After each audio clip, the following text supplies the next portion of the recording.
Hey Greg, let's talk bourbon.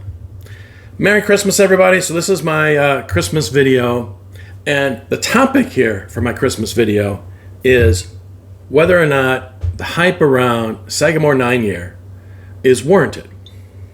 So first I gotta say that I did a little research on this bottle, and Sagamore sources their product. This bottle is all MGP. It is partly MGP's 95.5 rye, which is kind of their famous rye, but it's also another mash bill from MGP blended with it. So it's not pure 100% 95.5 rye. I say that because I have two others up here to compare with that are 100% MGP 95.5 rye. The Heaven's Door 10-year and the Old Elk 6-year single barrel.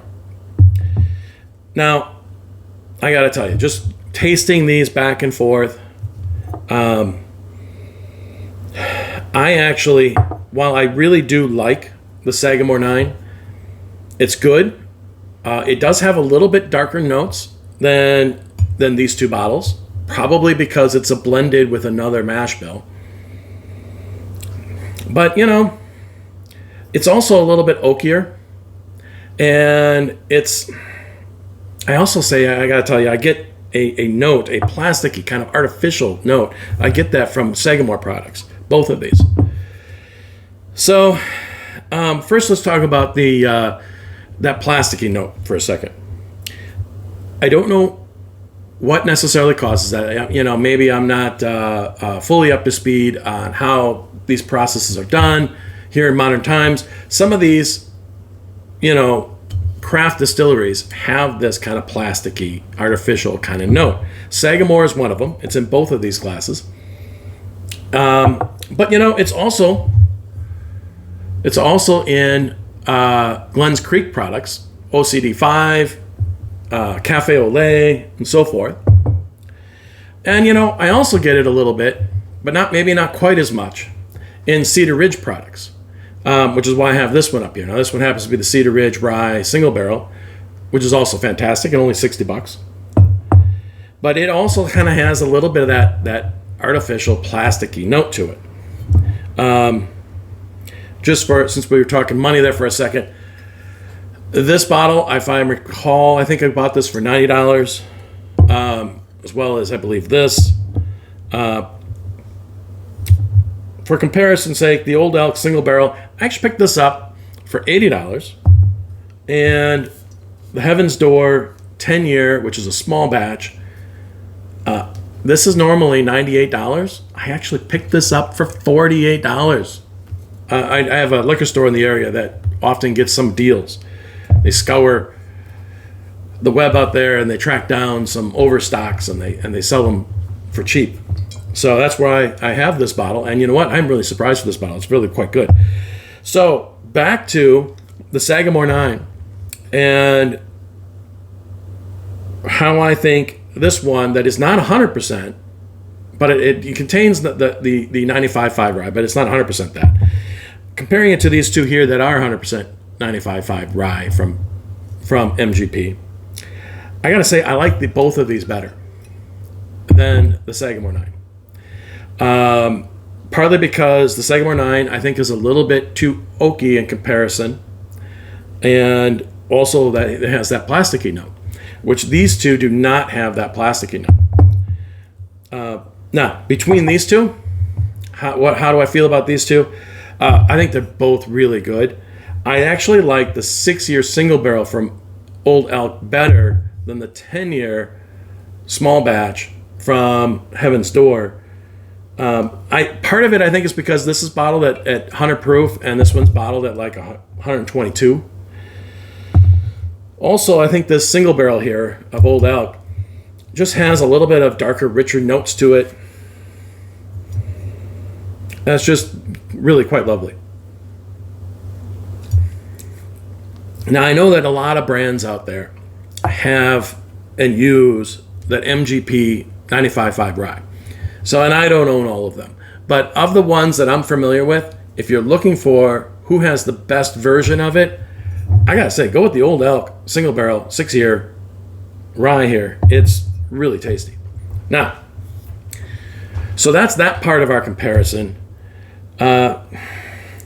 So I've shown you that, there's a few here that I actually like better than the Sagamore 9. That being said, the Sagamore 9 is still a really good pour. It's very tasty. I enjoy it a lot. I enjoy this one a lot. I'm certainly not upset with buying it.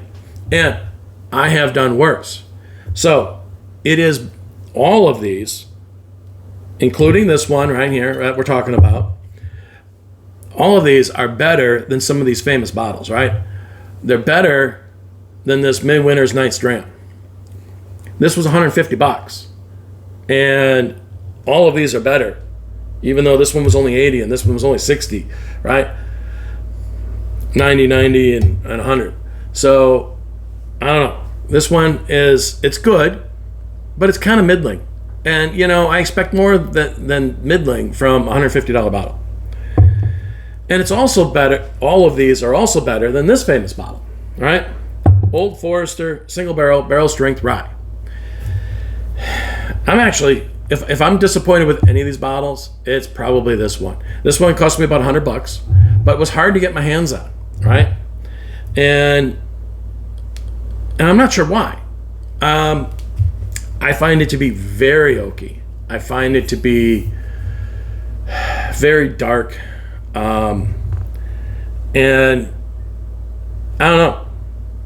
It's just not doing very well with my palate.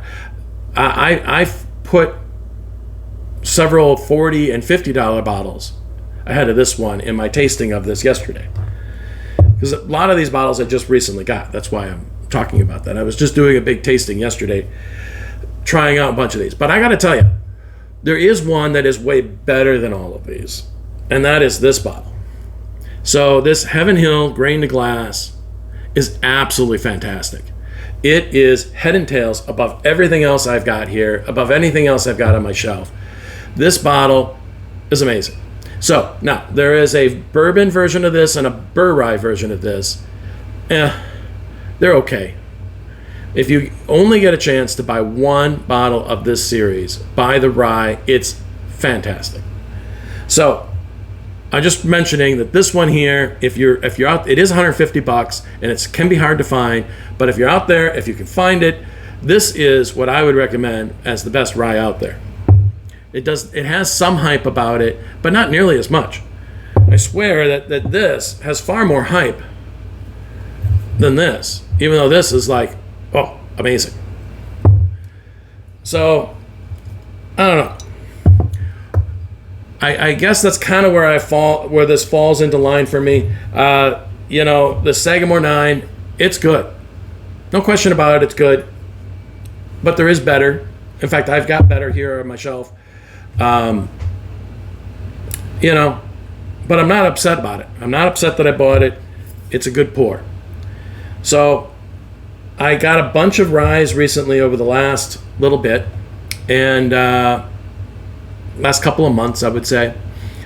And I haven't put a lot of these into a blind yet. In fact, this one, all have not been in blinds yet.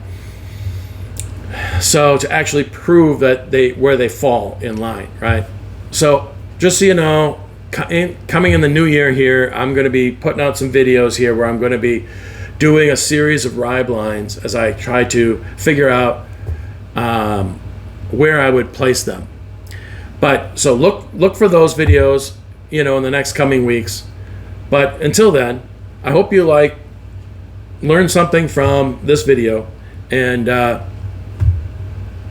don't be afraid to go out and buy this bottle, but also don't feel like you have to go get it, right?